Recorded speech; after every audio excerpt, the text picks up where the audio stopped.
അർജന്റായിട്ട് ഇങ്ങോട്ട് വരാൻ പറഞ്ഞ് വിക്കി എന്തിനാ എന്നെ ഫോൺ ചെയ്ത്? എന്ത് ബോംബ് പൊട്ടിക്കാനാണോ എന്തോ.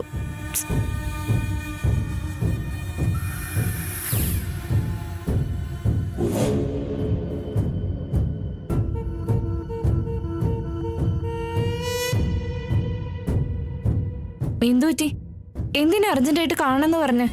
ശ്രീകർ നിന്നെ വഞ്ചിക്കുകയാണ് നിഹാരിക. വാട്ട്? ശ്രീകറിന് ആവണിയുടെ കൂടെ അമ്പലത്തിൽ കണ്ടിട്ടാ വരുന്നേ. രണ്ടാളും നല്ല ക്ലോസ് ആയിട്ടാ നടക്കുന്നേ, ദമ്പതിമാരെ പോലെ. മുന്നിൽ ചെന്ന് ചോദിക്കാമെന്ന് കരുതിയതാ, അതിനി ഒരു പ്രശ്നമാവണ്ടെന്ന് കരുതി പോയില്ല. ഈ ന്യൂസ് കേട്ടാ നീ ഷോക്കാവുമെന്നാ ഞാൻ കരുതിയത്. നിന്റെ ഭാവി ഭർത്താവ് എന്റെ ഭാവി ഭാര്യയുടെ കൂടെയാണെന്ന് പറഞ്ഞപ്പോ നീ എന്താ ഇങ്ങനെ നോർമലായിട്ട് നിൽക്കുന്നേ? അപ്പോ ഈ കാര്യം നിനക്ക് നേരത്തെ അറിയാം അല്ലേ? എന്റെ അടുത്തൊരൽപ്പം ട്രാൻസ്പെറന്റ് ആവുന്നതാണ് നല്ലത് നിഹാരിക. ശ്രീഗുരു അവനിയും തമ്മിലുള്ള ബന്ധം എന്താ? അവരെന്താ അങ്ങനെ ക്ലോസ് ആയി നിൽക്കുന്നേ? അവൻ അവളുടെ ഭർത്താവാണോ? അല്ലല്ലോ. ഭാര്യയും ഭർത്താവും തന്നെ ആടാ മോനെ. അതുകൊണ്ടല്ലേ ശ്രീകറുമായിട്ടുള്ള എന്റെ കല്യാണത്ര ലേറ്റ് ആവുന്നേ.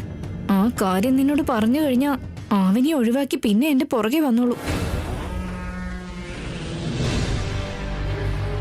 എന്നെ കണ്ടിട്ട് നിനക്ക് പൊട്ടണ പോലെയാണോ തോന്നുന്നത്? സത്യങ്ങൾ നിങ്ങൾ മറച്ചു വെച്ചാ ആരും അറിയില്ല എന്ന് കരുതിയോ? വികാസിന്റെ കണ്ണില് എല്ലാം പതിയും. അവര് തമ്മിലുള്ള ബന്ധം എന്താണെന്ന് പറ നിഹാരിക. അവർക്ക് രണ്ടാൾക്കും ഇടയിൽ ആരോടും പറയാൻ പറ്റാത്തൊരു ബന്ധമുണ്ട് വിക്കി. എന്താണ് ആ ബന്ധം? എനിക്കും വലിയ ക്ലാരിറ്റി ഇല്ല.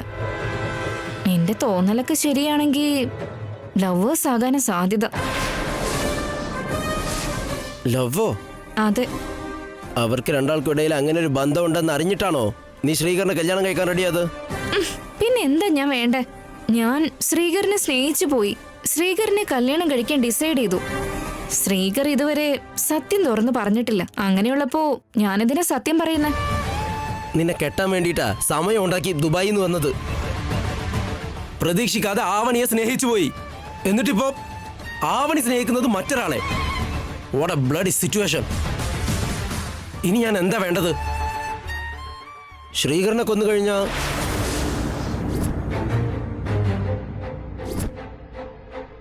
ആവണി എന്റെ സ്വന്തമായില്ലേ?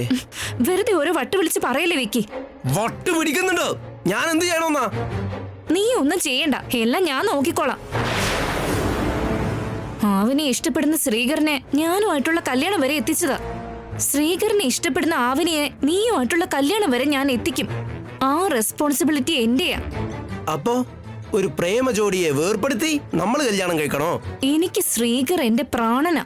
നിനക്കും ആവിനിയെ ഇഷ്ടമാ. നമ്മൾ ആഗ്രഹിക്കുന്നവരെ നമ്മുടെ ലൈഫ് പാർട്ട്നേഴ്സ് ആക്കണമെന്നുണ്ടെങ്കിൽ ഇങ്ങനൊരു സ്റ്റെപ്പ് എടുക്കാതെ വഴിയില്ല. നീ കുറച്ചൊന്ന് അടങ്ങ്. അത് കഴിഞ്ഞ് ആവിനിയെ കെട്ടി ദുബായിലേക്ക് കൊണ്ടുപോ, അതോ വേറെ എവിടേക്കെങ്കിലും കൊണ്ടുപോകുന്നൊക്കെ നീ തീരുമാനിക്കുക. എന്നെ വിട്ടേക്ക്, കേട്ടല്ലോ? ഞാൻ പോവാൻ നോക്കട്ടെ.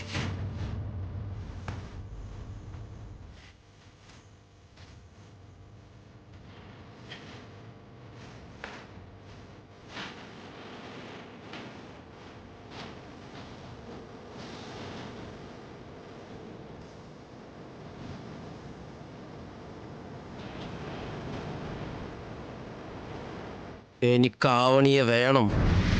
പക്ഷേ അതിനെനിക്ക് നിനക്കുള്ള അത്രയും ക്ഷമ ഇല്ല നിഹാരിക. ഒരവസരം ലഭിച്ച ആവണിയെ തട്ടിക്കൊണ്ടുപോയി കല്യാണം കഴിക്കും.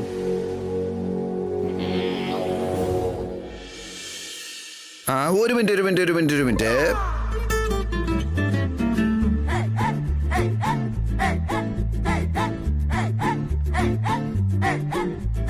നിങ്ങളുടെ കുഞ്ഞളിയന്റെ കല്യാണം എപ്പോഴാ? കല്യാണ സദ്യ ഉണ്ടാക്കുമെന്നൊക്കെ പോകുന്നിടത്തുള്ള ആളുകൾ മുഴുവൻ ചോദിക്കുമായിരുന്നു.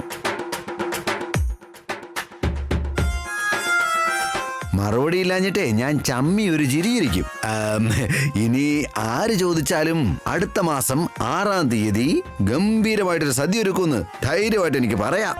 6-ാം തീയതിക്കുള്ളിൽ എന്തൊക്കെ ട്വിസ്റ്റ് ഉണ്ടാവുമോ എന്തോ. യാതൊരുവിധ തടസ്സങ്ങളും ഇല്ലാതെ എല്ലാം നല്ല ഭംഗിയായി തന്നെ നടക്കും.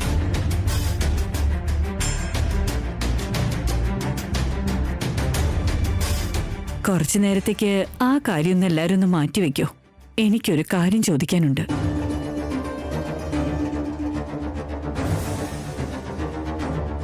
നിങ്ങൾക്ക് ആർക്കെങ്കിലും അറിയാമെങ്കിലോ ഓർമ്മയുണ്ടെങ്കിലോ പറയണം. പറഞ്ഞാൽ എന്തെങ്കിലും ഗിഫ്റ്റ് കിട്ടുമോ അമ്മേ? ഭാര്യയുടെ വീട്ടിലിരുന്നിട്ട് എന്തെങ്കിലും ഒന്ന് വാങ്ങുന്നതല്ലാത്ത പണിയൊന്നും ഇല്ല അളിയ. നിങ്ങളൊന്നും മിണ്ടാതിരുന്നേ. അമ്മ ഒന്ന് ചോദിക്കുന്നുണ്ടോ? നാളെ വളരെ പ്രധാനപ്പെട്ട ഒരു ദിവസം. അതെന്താണെന്ന് നിങ്ങൾക്ക് ആർക്കെങ്കിലും അറിയോ? നാളെ തിങ്കളാഴ്ച. തിങ്കളാഴ്ചയാണ്. അതിന്റെ പ്രത്യേകത എന്താ? പഞ്ചമി. അത് കൂടാതെ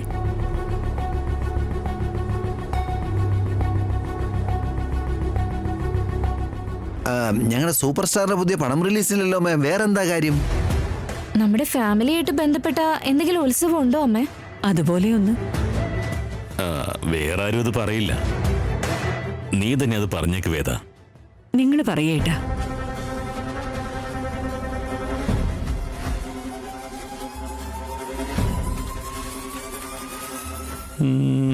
എനിക്ക് ഓർമ്മ വരുന്നില്ല. ഇത്ര പേരുണ്ടായിട്ടും നിങ്ങൾക്കാർക്കും പറയാനാവാത്തത് ഇറ്റ്സ് വെരി ബാഡ്. ഞാൻ പറയാം ആന്റി.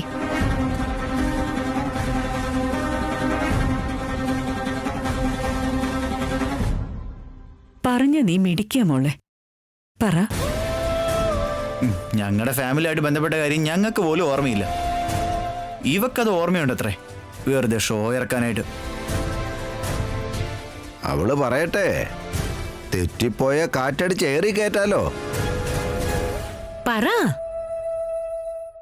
നാളെ ഒരു വലിയ മനസ്സുള്ള ഒരു വലിയ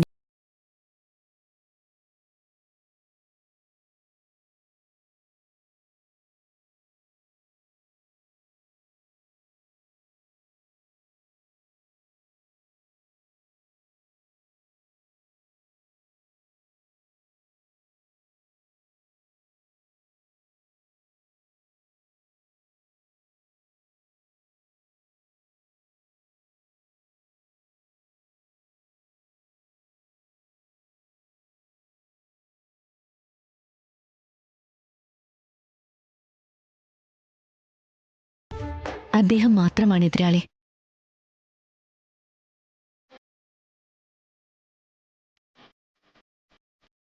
ആരും അദ്ദേഹത്തിന് തുല്യനല്ല. അങ്ങനെ ഒരാള് ജനിച്ച ദിവസമാണ് നാളെ. ഇതൊക്കെ ആരെ കുറിച്ച് പറയുന്ന? ശ്രീകർ സാർ.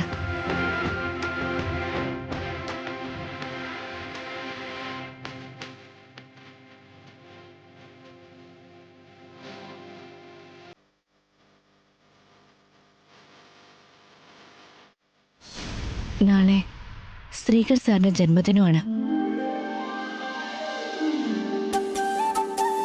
ആ ശരിയാണല്ലോ, ഞാനത് മറന്നുപോയി. ആരൊക്കെ മറന്നാലും തനിക്കും അമ്മയ്ക്കും എപ്പോഴും അത് ഓർമ്മയുണ്ടാവും അവനെ. നിനക്കെങ്ങനെ അറിയാം മോളെ? എങ്ങനെ അറിയാനാ? ശ്രീകരേട്ടൻ മുന്നേ പറഞ്ഞിട്ടുണ്ടാവും. ഞാൻ പറഞ്ഞിട്ടില്ല. ചുമ്മാ കള്ളം പറയല്ലേ ഏട്ടാ. ശ്രീകർ സാർ പറഞ്ഞിട്ടില്ല. പിന്നെ നിനക്ക് എങ്ങനെ അറിയാം മോളെ? ശ്രീകർ സാറും ഞാനും ഒരുമിച്ച് ജോലി ചെയ്തിരുന്ന സമയത്ത് അദ്ദേഹത്തിന്റെ സർട്ടിഫിക്കറ്റ്സിൽ കണ്ടിരുന്നു. അതല്ലാതെ ശ്രീകർ സാർ എന്നോട് പറഞ്ഞിരുന്നതല്ല. God promise. വെച്ചോ വെച്ചോ, നെറുകിൽ തന്നെ വെച്ചോ. എനിക്ക് വിശ്വാസമായിട്ടില്ല. അവനിക്ക് ഇങ്ങനൊരു കളവ് പറയേണ്ട ആവശ്യമേ ഇല്ല. അതുപോലെ ദൈവത്തെ പിടിച്ച് സത്യം പറയേണ്ട ആവശ്യവും അവൾക്കില്ല.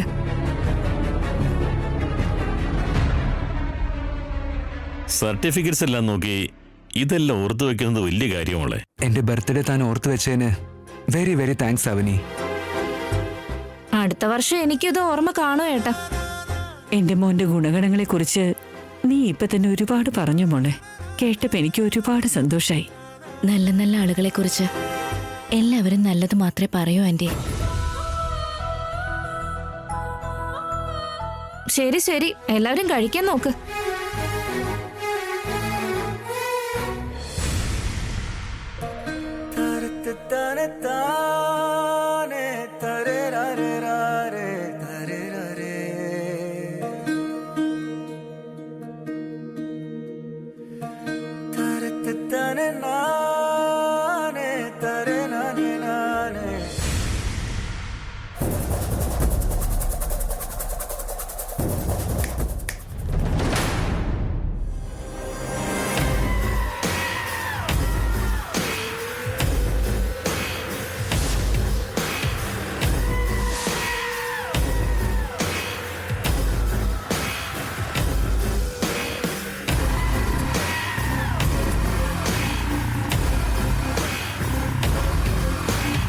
ഏതെങ്കിലും ഒരു വിധത്തില് നീ എനിക്ക് തടസ്സം ആയിക്കൊണ്ടേയിരിക്കുക.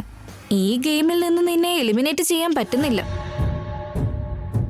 തടസ്സം നിൽക്കാനല്ല ഞാൻ വന്നത്. ഈ ഗെയിമിൽ നിന്നും എന്നെ എലിമിനേറ്റ് ചെയ്യാനുള്ളൊരവസരം ഞാനെന്തിനാ നിനക്ക് തരുന്നത്? കുറച്ച് സമയം ചിലപ്പോ എടുത്തെന്നിരിക്കും. നീ പക്ഷെ എന്റെ കൈകൊണ്ട് താങ്ങാവുന്നതിലും വലിയൊരു അടി വാങ്ങും. ടൈം എനിക്ക് നീ കുറിക്കണ്ട. നിനക്ക് നീ ഒരു ടൈം കുറിച്ചോ. ആ സമയത്തിനുള്ളിൽ ഞാനൊരു നല്ല മനുഷ്യനായി മാറിയിട്ട് ഇത്രയും നല്ല വീട്ടിൽ നിന്ന് പുറത്തേക്ക് പോകാനായിട്ട്.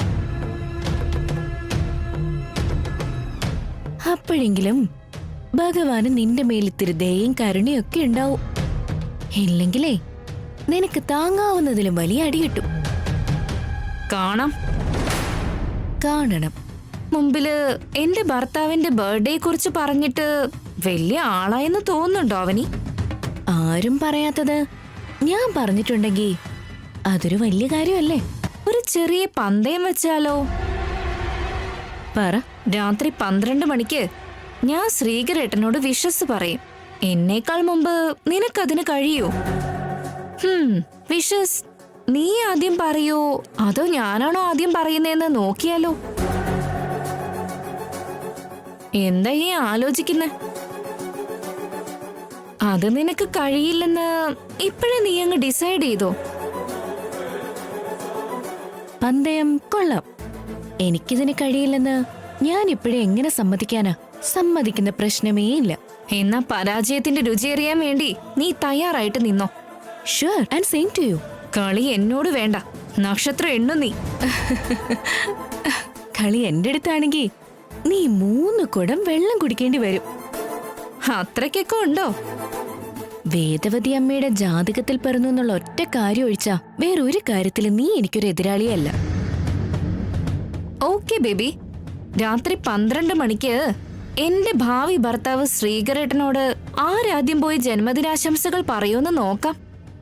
രാത്രി 12 മണിക്ക് ഞാൻ എന്റെ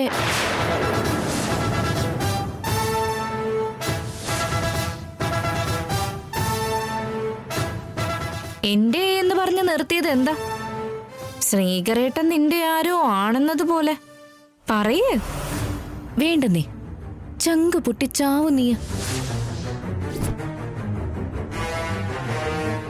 നിന്നെക്കാളും മുമ്പ് ഞാനായിരിക്കും ആശംസ അറിയിക്കുക. ഓക്കെ? ഓക്കെ.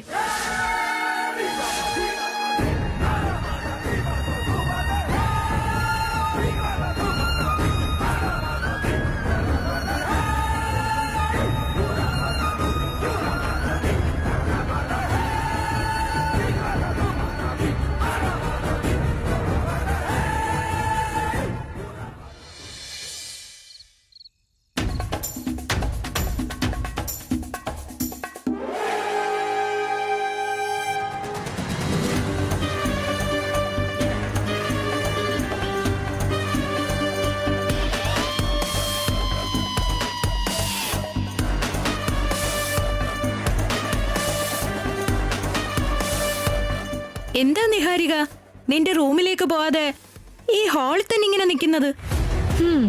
ഒന്നുമില്ല ചേച്ചി. ഈ നേരം ആവുമ്പോഴേക്കും കൂർക്കം വലിച്ച് ബോധമില്ലാത്ത പോലെ കിടക്കുന്നല്ലേ? ഇപ്പോഴും ഇവിടെ തന്നെ നിൽക്കുന്നുണ്ടെങ്കിൽ എന്തോ കാര്യമുണ്ടെന്ന് അർത്ഥം. ഞങ്ങളടുത്ത് എന്തിനാ ഈ സീക്രട്സ് വെക്കുന്നേ? എനിക്കും അവനിക്കും ഇടയിൽ ഒരു ചലഞ്ച് വച്ചിട്ടുണ്ട്. ചലഞ്ചോ? എന്താ അത്? അതെന്താണെന്നോ? നിന്നെക്കാളും മുമ്പ് ഞാനായിരിക്കും ആശംസ അറിയിക്കുക. ഓക്കെ? ഓക്കെ. അപ്പൊ നീ 12 മണി വരെ ഇവിടെ ഇതേപോലെ നിൽക്കാൻ പോവാണോ? അതെ. ശരി, എന്നാ നീ ഇവിടെ നിന്നോ. ഞങ്ങള് രാവിലെ എഴുന്നേറ്റ് വിഷ് ചെയ്തോളാം. നിങ്ങൾക്കും എന്റെ കൂടെ നിന്നൂടെ? അവനി നിന്നെ അങ്ങനെ ചാലഞ്ച് ചെയ്തിട്ടുണ്ടെങ്കിൽ തീർച്ചയായും അവളായിരിക്കും ജയിക്കുന്നത്. നിന്റെ കൂടെ ഞങ്ങളും വെയിറ്റ് ചെയ്യുന്നത് വെറുതെയാ. അവനി എന്തൊക്കെ സംഭവിച്ചാലും ജയിക്കാൻ വിടില്ല. ഇനിയൊരു 1.5 അവറല്ലേ ഉള്ളൂ. വെയിറ്റ് ചെയ്യുന്നേ. എനിക്ക് വേണ്ടി പ്ലീസ്. ശരി, നിന്നോളാം. Thank you. അമ്മേ അച്ഛനെയും കൂടി വിളിച്ചാലോ? അമ്മേ, അമ്മേ. ഈ സമയത്ത് നിങ്ങൾ റൂമിലല്ലേ ഉണ്ടാകാറ്? എന്താ ഇവിടെ വന്ന് നിൽക്കുന്നത്? ആ, ഞാൻ തന്നെ എല്ലാവരോടും വെയിറ്റ് ചെയ്യാൻ പറഞ്ഞത്. എന്തിനാ മോളെ? എന്റെയും ശ്രീകരേട്ടന്റെയും നിശ്ചയം കഴിഞ്ഞതിന് ശേഷമുള്ള ആദ്യത്തെ ജന്മദിനം അല്ലേ അമ്മ ഇത്? അതുകൊണ്ട് നിങ്ങളുടെ എല്ലാവരുടെയും മുമ്പിൽ വെച്ച് ശ്രീകരേട്ടനെ കൃത്യം 12 മണിക്ക് വിളിച്ച് വിഷ് ചെയ്യാൻ എനിക്കൊരാഗ്രഹം. അത് കഴിഞ്ഞ് ഈ കേക്ക് ചേട്ടനെ കൊണ്ട് കട്ട് ചെയ്യിപ്പിക്കണമെന്നുണ്ട്.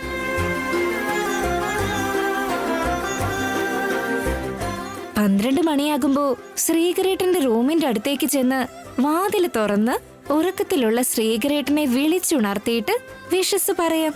അദ്ദേഹത്തിന് ഒരുപാട് സന്തോഷമാകും. ഓക്കെ അല്ലേ? ശരി മോളെ, നിന്റെ ആഗ്രഹത്തെയും സന്തോഷത്തെയും ഞങ്ങൾ എന്തിനാ എതിർക്കുന്നത്? അങ്ങനെ ആവട്ടെ. ശ്രീകരനത് അവന്റെ ജീവിതകാലം മുഴുവൻ ഓർമ്മയിൽ നിൽക്കും. നല്ല കാര്യം മോളെ. ആവനിയും കൂടി വിളിച്ചാലോ? ആവനെന്നെ വിളിക്കരുത് അച്ഛാ. അതിന്റെ കാരണം എന്താ?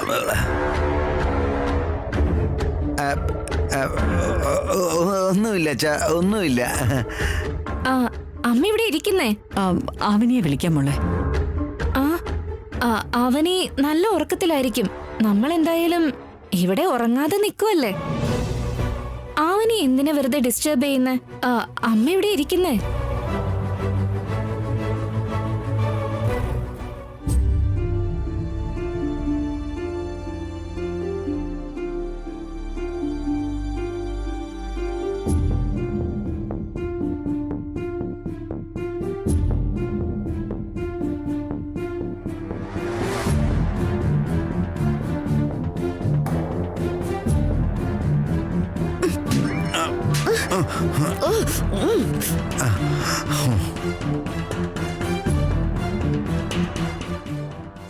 അതാ ദേ സമയം 12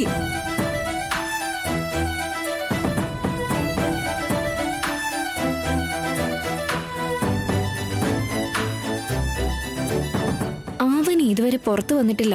നല്ല ഉറക്കത്തിലാണെന്ന് തോന്നുന്നു. എനിക്ക് ആദ്യം വിശ്വസ് പറഞ്ഞ് ജയിക്കണം. വാ മോളെ, പോവാം. വാ, നടക്കമ്മേ.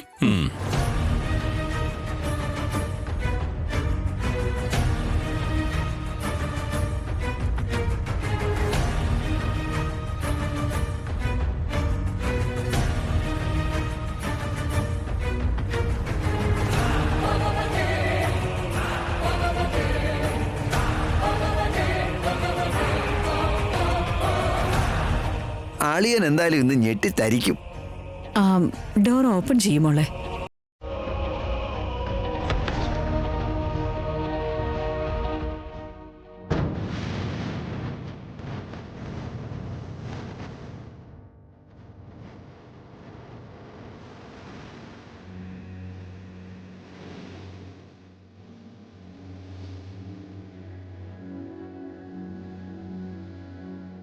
ചേട്ടൻ റൂമിൽ ഇല്ലല്ലോ. ശ്രീകർ, ശ്രീകർ, ശ്രീകരേട്ടാ, ശ്രീകരേട്ടാ. ബാത്റൂമിലും കാണുന്നില്ലല്ലോ. നമ്മൾ ഇവന് ഷോക്ക് കൊടുക്കാൻ നിന്നപ്പോ തിരിച്ചിവൻ നമുക്ക് ഷോക്ക് വന്നല്ലോ. ഇവിടെ ശ്രീകർ ഇല്ലെങ്കിൽ അവിടെ ആവനിയും കാണില്ല. അല്ലെങ്കിൽ ശ്രീകർ ആവനിയുടെ റൂമിലായിരിക്കും. പൃഥ്വിരാജ്, നീ എന്തേ പറയുന്നേ? ആദ്യം ആ അവനിയുടെ റൂമിൽ പോയി നോക്കാം. നടക്ക്. നടക്ക്.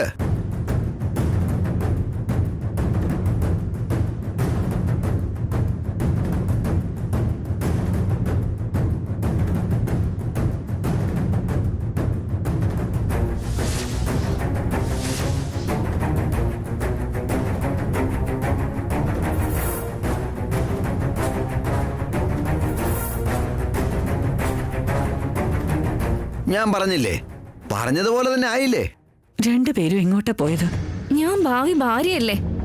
എനിക്ക് ആദ്യം പോയി ബർത്ത്ഡേ വിഷസ് അറിയിക്കണമെന്ന് എത്ര ആഗ്രഹം ഉണ്ടായിരിക്കും. എന്നിട്ട് അത് നോക്കാതെ ഈ നട്ടപ്പാതിരയ്ക്ക് ആവനിയുടെ കൂടെ പുറത്തേക്ക് പോയതാന്ന് തോന്നുന്നു.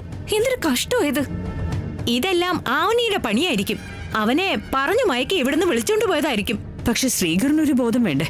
ചേട്ടാ, ഏട്ടൻ അവനെ ഒന്ന് ഫോൺ ചെയ്തേ.